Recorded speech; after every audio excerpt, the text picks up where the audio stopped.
Jumpa lagi di Back to BDM. Hari ini saya akan berbicara dengan seorang aktivis, Usman Hamid, yang juga menjabat sebagai Direktur Eksekutif Amnesty International. Sosok ini cukup menarik karena anak muda yang hobinya ngeband tiba-tiba menjadi seorang aktivis.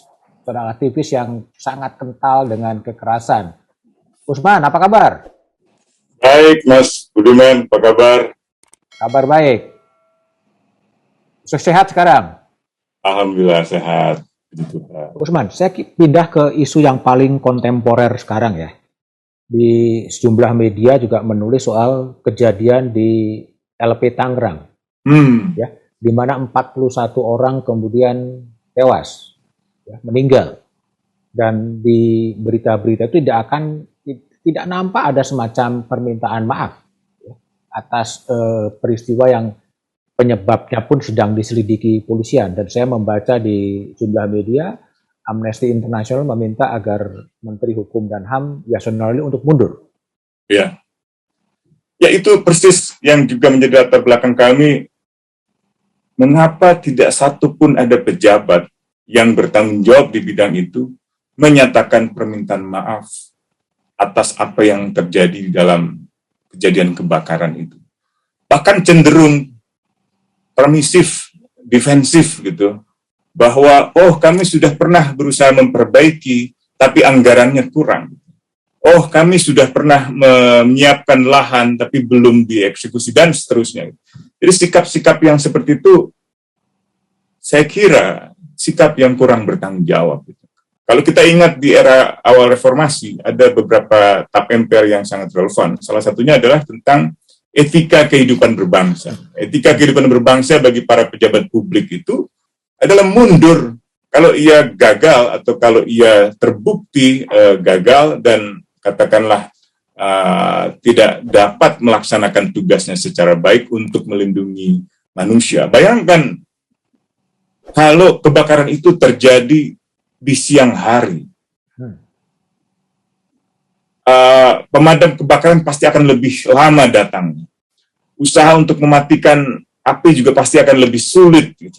Dan mungkin sinar matahari yang panas juga akan semakin memanaskan api di sana. Dan akan lebih banyak korban. Jadi, di tengah kondisi-kondisi penjara kita yang sesak, ya, karena overpopulation gitu, karena bayangkan aja dalam kasus lapas kelas 1 Tangerang itu kan seharusnya itu hanya 600 orang. Diisi dengan jumlah yang cukup fantastis, 2.700 kalau tidak salah. Dan mayoritas adalah narapidana. Dengan jumlah sekitar 5 orang hanya tahanan gitu. Tapi jumlah yang mencapai 250% itu sebenarnya nggak boleh ditoleransi. Dan salah satu sebab kenapa begitu banyak orang menghuni penjara adalah karena orientasi kebijakan negara dalam menangani kejahatan atau menangani kriminalitas, termasuk kejahatan ringan, termasuk di dalamnya penyalahgunaan narkotika, itu keliru. Selalu hanya mengandalkan pendekatan pemenjaraan atau kriminalisasi. Tidak mengutamakan kepada tewasnya 41 orang. Kalau menurut Usman, memang negara harus ikut mengambil alih tanggung jawab atas tewasnya atau meninggalnya 41 orang yang terkurung, tidak bisa dibuka kuncinya pada waktu itu karena berbagai hal. Tentu saja, karena mereka ada di dalam kewenangan negara, ada di dalam pengawasan negara, ada di dalam penguasaan negara. Jadi kalau aparat negara sedang menangkap seseorang, sedang menahan seseorang, tiba-tiba orang itu meninggal di dalam penguasaannya, dia bertanggung jawab. Entah itu karena misalnya perlakuan yang tidak manusiawi, penyiksaan gitu, atau karena terjadi sesuatu, lalu ia gagal katakanlah menyelamatkan nyawa itu. Saya ingat kisah Jaksa Agung R. Suprapto ketika baru saja menghukum seseorang di masa yang tidak menentu, di masa-masa awal revolusi atau kemerdekaan. Ia sampai harus membawa orang yang terhukum itu untuk kemudian melarikan diri bersama-sama dari kondisi-kondisi bahaya itu. Jadi sampai seperti itu tanggung jawab aparat penegak hukum untuk memastikan orang yang tengah dituntutnya atau tengah dihukumnya itu tetap selamat hidup dan tidak terancam oleh pihak lain gitu. Anda bayangkan kasus cebongan. Kasus cebongan itu bukti betapa negara juga gagal memastikan perlindungan orang yang sudah di bawah penguasaan negara dan tengah menghadapi proses hukum, sedang menyiapkan diri untuk menjalani hukuman dan pertanggungjawaban negara, bahkan belum divonis bersalah, belum divonis dengan satu putusan hukum yang berkekuatan hukum tetap, dieksekusi begitu saja. Nah ini satu contoh yang harusnya jadi pembelajaran. Nah sayangnya kita belum punya kebudayaan bertanggung jawab seperti itu. Gagal, mundur, gagal, mundur. Kalau Dan perlu, belum ada kultur mundur di Indonesia? belum ada. Apa yang terjadi? Kenapa? Yang terjadi ya orang selalu berusaha untuk mempertahankan jabatan, selalu berusaha untuk mempertahankan posisi kekuasaan. Karena dalam logika kekuasaan yang sekarang ini, itu posisi jabatan dan kekuasaan itu mendatangkan begitu banyak keuntungan, keuntungan politik, keuntungan sosial, keuntungan material gitu ya.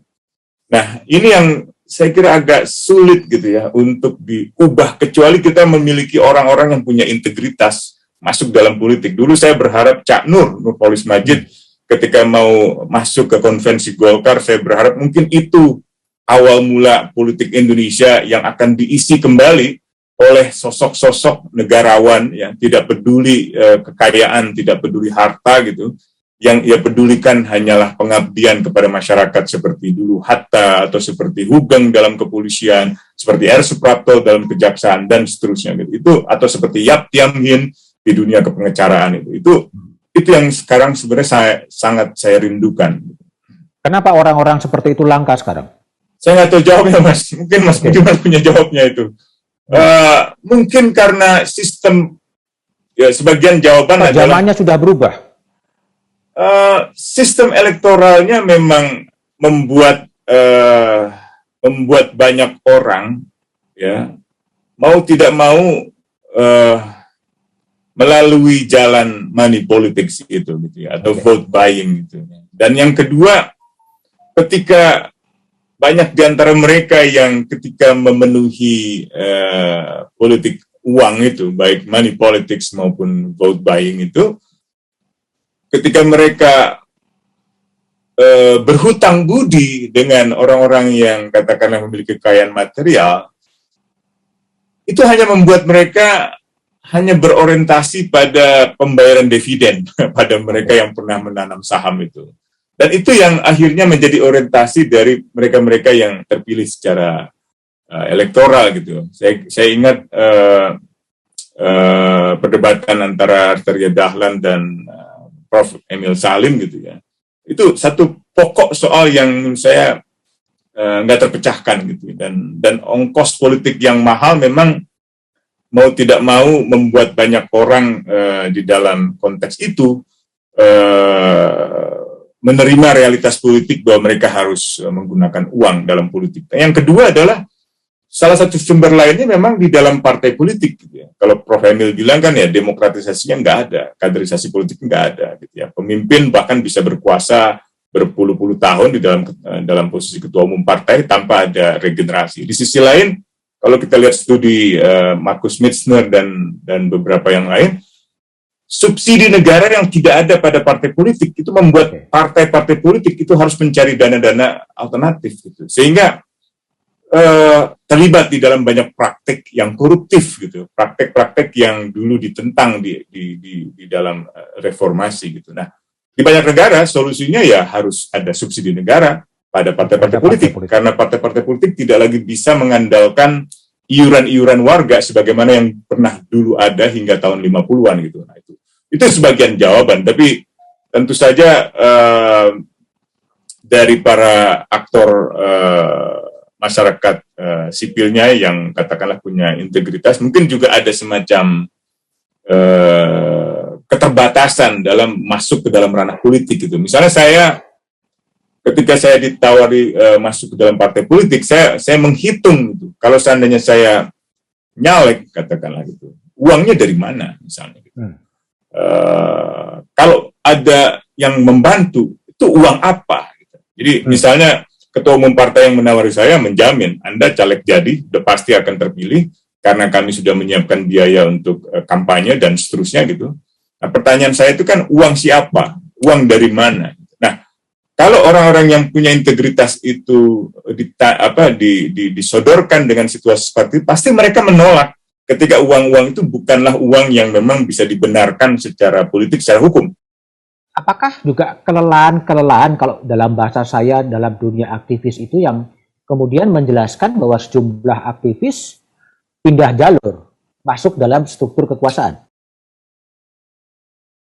Nah, itu harus ditanya ke mereka. Menurut Anda gimana? Bisa jadi karena itu, tapi bisa juga karena secara objektif mereka mengambil pilihan sadar berdasarkan studi-studi ilmiah yang memang telah ada gitu. Saya ingat tahun 2000-an itu kan kita banyak membahas tentang rekomendasi dari Profesor Ole Tonkurs gitu ya, dari Oslo, yang bersama Demos Asmaranababan dan kawan-kawan melakukan penelitian terhadap kondisi gerakan pro-demokrasi di Indonesia. Kesimpulannya adalah gerakan pro-demokrasi di Indonesia secara politik itu terpinggirkan. Jadi dia tidak bisa ikut menentukan keputusan-keputusan politik di tingkat negara. Dan secara sosial mereka mengambang gitu. Jadi nggak punya basis sosial di akar rumput gitu. Okay. Nah, rekomendasinya adalah go politics. Jadi masuk ke dalam dalam politik gitu. Nah, tetapi manifestasi tindakan ya, bentuk-bentuk tindakan mereka untuk masuk ke politik itu kan beragam. Ada yang mendirikan partai, coba-coba tapi gagal. Tapi ada juga yang masuk ke partai, ada yang masuknya sendiri, ada juga yang masuknya mungkin beramai-ramai. Nah, saya melihat faktor itu cukup besar. Saya ambil contoh misalnya Teten Mas Duki ketika itu, gitu. Atau Surya Chandra yang sekarang menjadi wakil menteri BPN gitu ya. Nah, itu ada orang-orang yang dulu ikut terlibat di dalam refleksi-refleksi bersama kenapa gerakan sosial di Indonesia pengaruh politiknya itu tidak terlalu besar pada saat itu ya dirasakan, dan rekomendasi untuk masuk ke dalam politik itu menjadi semacam panggilan bagi sebagian aktivis untuk masuk ke dalam partai, masuk atau mendirikan partai baru atau ikut di dalam birokrasi pemerintahan. Dan menurut evaluasi Usman setelah mereka Teten jadi menteri, Surya Chandra jadi wakil menteri, sejumlah aktivis menjadi penasihat ahli Kapolri, masuk ke kepala staf kepresidenan, ini memberikan warna terhadap arah pembangunan atau justru termoderasi? Saya melihat mereka justru termoderasi rata-rata ya. Meskipun idealisme itu masih terasa gitu, tapi seperti tertahan di dalam benak mereka, di dalam pikiran mereka gitu. Karena untuk menunjukkan idealisme itu secara terbuka itu akan berbenturan dengan garis kebijakan pemerintah yang mereka dukung gitu ya. Itu yang saya rasakan sekali di dalam berinteraksi dengan mereka gitu. Tetapi di keadaan tertentu ada juga yang bukan hanya termoderasi, tapi bahkan terkompromikan gitu ya. Sehingga terkompromikan atau terkooptasi? Terkooptasi gitu ya. Nah, itu yang menurut saya harus dikoreksi sebenarnya. Itu yang salah ya. Itu yang justru berbahaya karena melemahkan gerakan sosial itu sendiri gitu ya. Dari cara-caranya mengambil sikap yang pragmatis gitu ya, yang membela kebijakan pemerintah tanpa tanpa memperhatikan apa yang disuarakan oleh organisasi-organisasi tempat mereka dulu. Itu kan aktivis kan sekarang menjadi diaspora ya, di dalam kantor-kantor pemerintahan ya, di KSP, di kementerian, di kepolisian. Aktivis kemudian masuk di situ gitu loh. Dan apakah kemudian itu akan bisa menghadirkan perubahan atau justru mereka larut sebetulnya dalam arus besar kekuasaan itu? Ada ekspektasi yang besar, ada kepercayaan diri yang tinggi di awal-awal mereka bergabung di dalam politik formal itu. Tapi tahun-tahun selanjutnya terasa sekali memang mereka menyadari itu tidak mudah, gitu ya, bahkan tidak mungkin. Gitu. Sehingga bagian dari mereka memutuskan mengundurkan diri. Gitu ya. Contoh misalnya beberapa kawan yang bergerak di reforma agraria itu banyak sekali menaruh harapan pada pemerintahan yang sekarang, pada Pak Jokowi di awal, bahkan mereka punya kepercayaan diri yang tinggi ketika rumusan-rumusan reforma agraria itu di tahun pertama itu begitu jelas diadopsi oleh kepresidenan yang sekarang. Gitu ya.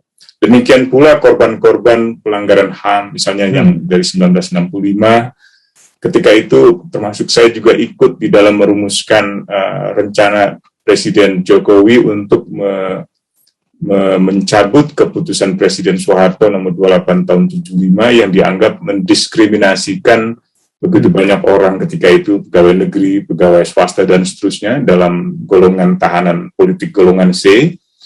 Dan ketika itu sudah hampir jadi keputusannya, tapi perkembangan berikutnya justru menunjukkan kemunduran reforma agraria, kemunduran peristiwa penyelesaian 65, bahkan beberapa kali pernyataan Presiden terlihat sekali seperti justru bertolak belakang dengan apa yang pernah dijanjikan.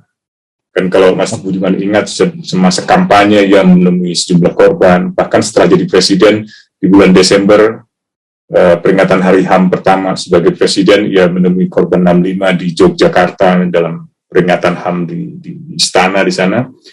Tapi yang kita lihat tahun-tahun berikutnya sebenarnya kemunduran. Itulah sebabnya sekarang semua sarjana yang melakukan studi politik demokrasi di Indonesia, para aktivis, punya kesimpulan yang sama bahwa kita tengah mengalami regresi demokrasi, mengalami kemunduran kualitas demokrasi hingga titik yang terendah gitu kalau meminjam Ed Aspinall. Oke. Usman, jadi ada sebuah harapan yang besar terhadap pemerintahnya Pak Jokowi pada periode pertama, namun kemudian ekspektasi atau harapan itu meredup dan mengarah kepada regresi demokrasi. Iya, persis gitu. Itu yang sekarang ini dirasakan oleh mereka gitu. Meskipun tentu bisa diperdebatkan gitu. Nah, yang seringkali disalahpahami adalah seolah-olah dengan mengatakan regresi demokrasi terjadi di Indonesia, seolah-olah kita dianggap mengatakan bahwa Indonesia bukan lagi demokrasi gitu. Tentu bukan itu yang ingin dikatakan gitu. Kalau itu yang ingin dikatakan, tentu bukan lagi kata regresi yang dipilih gitu ya. Regresi itu kan semacam kemerosotan yang bertahap gitu ya. Pertama dari segi kualitas ruang publik gitu, yang tidak lagi bebas bagi warga masyarakat atau bagi kalangan masyarakat sipil untuk menyampaikan protes atau kritik gitu. Yang kedua adalah diukur dari ada tidaknya atau aktif tidaknya oposisi partai politik gitu ya.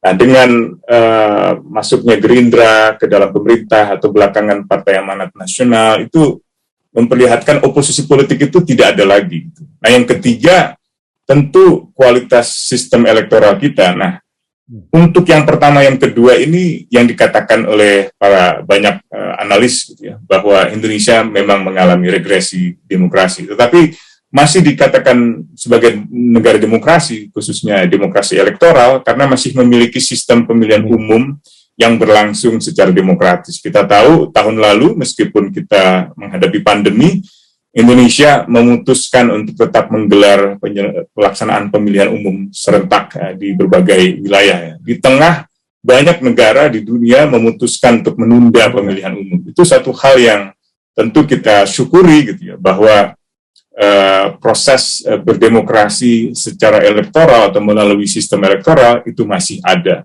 Nah, kalau saat ini wacana amandemen misalnya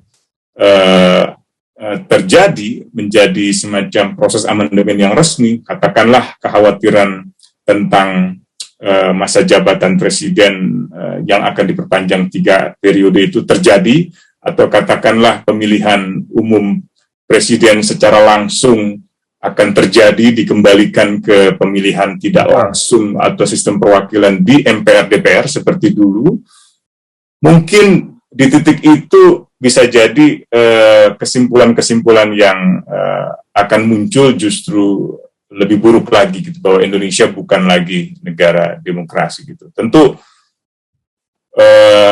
terlalu dini mungkin untuk mengatakan itu gitu. Kita lihat saja nanti. Oke, Usman, kembali lagi kepada soal past human right abuse, pelanggaran HAM masa lalu yang sebetulnya sudah tertera dalam nawacita, ya. Ini akan diselesaikan, dan juga termasuk sahabat Usman Munir yang 17 tahun juga tidak pernah terungkap.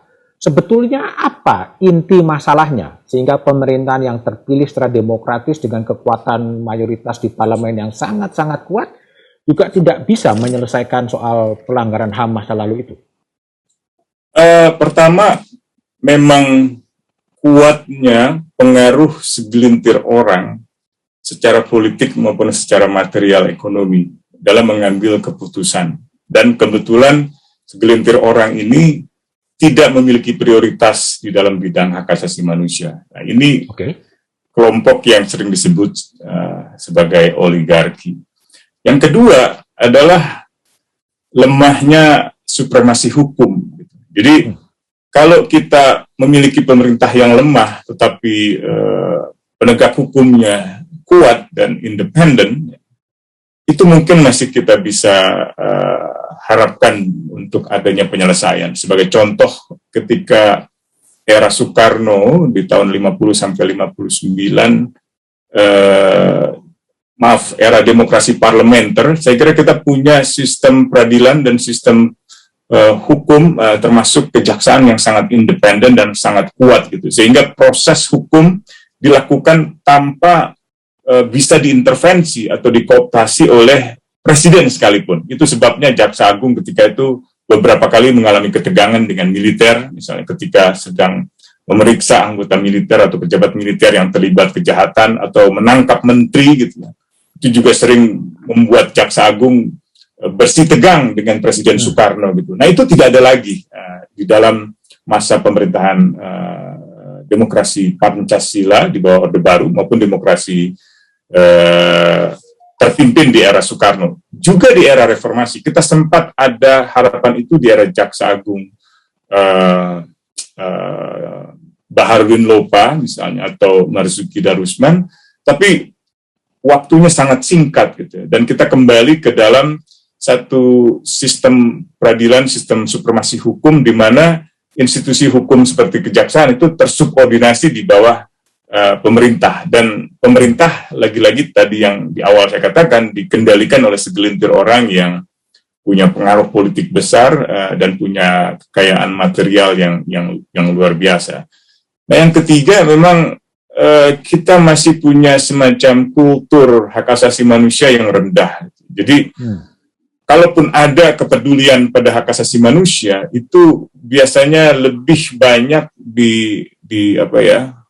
dipengaruhi oleh hak-hak kewarganegaraan atau semangat-semangat kebangsaan, dan seringkali semangat kebangsaan itu gagal untuk dipertemukan dengan nilai-nilai hak asasi manusia yang jauh lebih kompleks mungkin gitu. Sebagai contoh saja misalnya dalam konteks kebebasan sipil untuk menjamin kemerdekaan berpendapat, berekspresi di Papua, semua orang akan setuju, tetapi ketika kemerdekaan berpendapat dan menyatakan pikiran itu isinya adalah menuntut kemerdekaan, maka kultur kebangsaan, rasa kebangsaan, sentimen nasionalisme yang sempit itu muncul dan mengesampingkan hak asasi manusia. Sehingga yang ada adalah saya menghormati hak asasi manusia, saya setuju setiap orang dan termasuk di Papua boleh berpendapat apa saja gitu ya. Tetapi kalau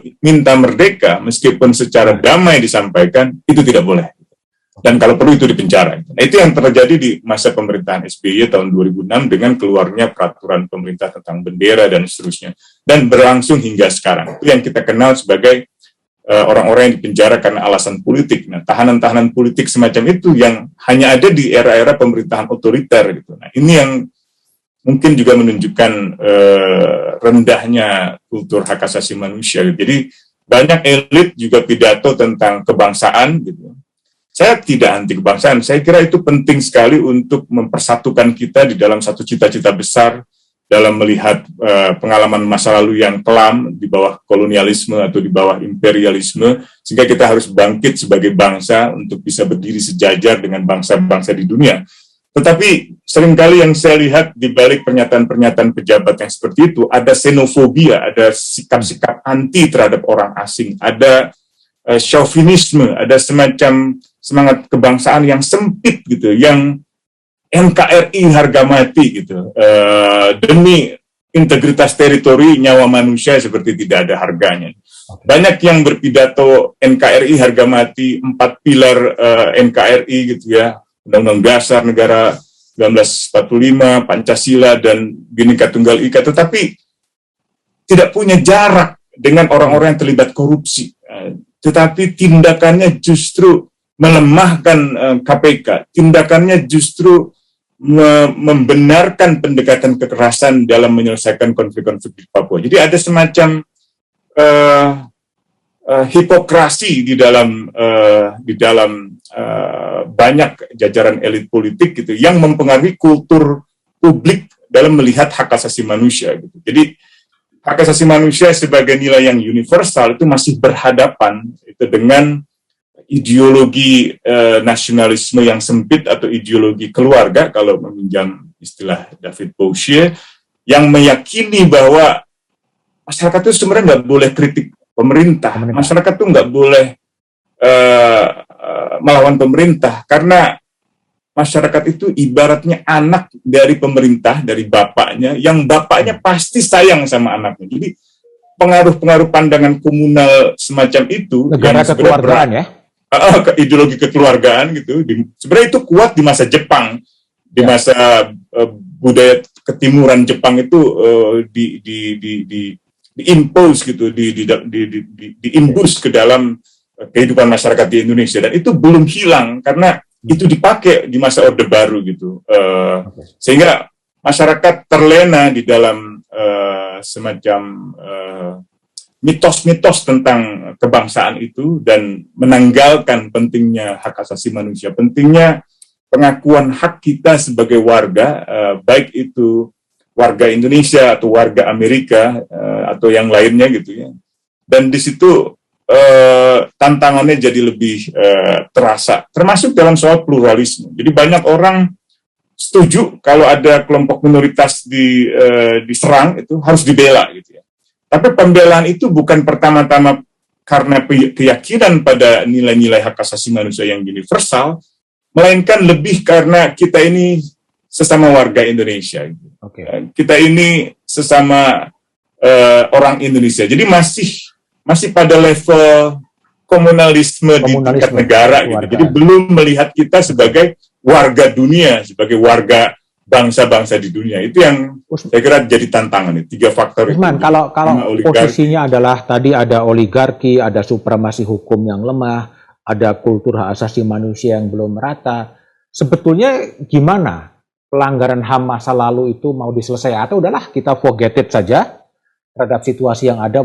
Faktanya kemudian sejumlah aktivis ada di lingkaran kekuasaan, semuanya masih kuat. Apakah itu ya kita lupakan sajalah tanpa memaafkan, atau gimana pola penyikapan terhadap berbagai case pelanggaran HAM masa lalu yang tidak pernah selesai?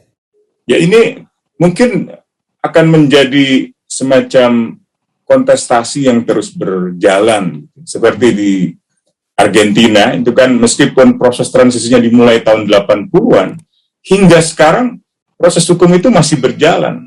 Artinya sudah 40 tahun sejak pemerintahan Alfonsin misalnya digulingkan, gitu. Usaha-usaha untuk menuntut pertanggungjawaban negara atas penculikan aktivis, penghilangan aktivis, atau pelanggaran HAM berat masa lalu di sana itu terus diupayakan. Dan ada kemajuan yang bisa diperlihatkan, misalnya kalau kita lihat catatan Human Rights Watch tahun ini atau tahun yang kemarin, beberapa tahun terakhir, memetakan berapa ribu orang yang dibawa ke pengadilan, berapa ribu putusan yang dijatuhkan oleh hakim terkait dengan pelanggaran HAM berat masa lalu gitu. Dan itu kalau dalam kasus Indonesia gimana mau diselesaikan, Usman? Menurut saya harus.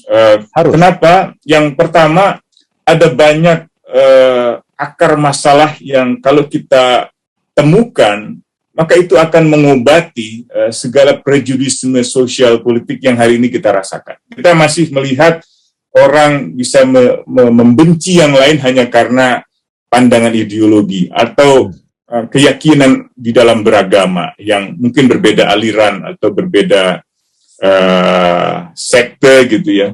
Nah, ini harus dipecahkan dari ketegangan-ketegangan subkultur di tahun-tahun yang silam, misalnya tahun 65 gitu, antara kalangan kalau di Jawa ya abangan, santri, dan seterusnya yang memang bersih tegang karena orientasi-orientasi ideologi politik yang berbeda itu antara kaum nasionalis, kaum komunis, kaum islamis misalnya gitu, atau kaum muslim gitu, yang hingga hari ini menurut saya belum menemukan faktor pengikat sebagai bangsa. Dulu pernah ada di masa kolonial, tapi di masa Orde Baru saya kira itu hilang, berantakan gitu, sehingga menyelesaikannya gimana, Usman? Menyelesaikan apakah memang tetap aktivis itu menuntut jalur penyelesaian lewat pengadilan, atau ada sebuah modifikasi melalui dulu pernah dibentuk Komisi Kebenaran dan Rekonsiliasi?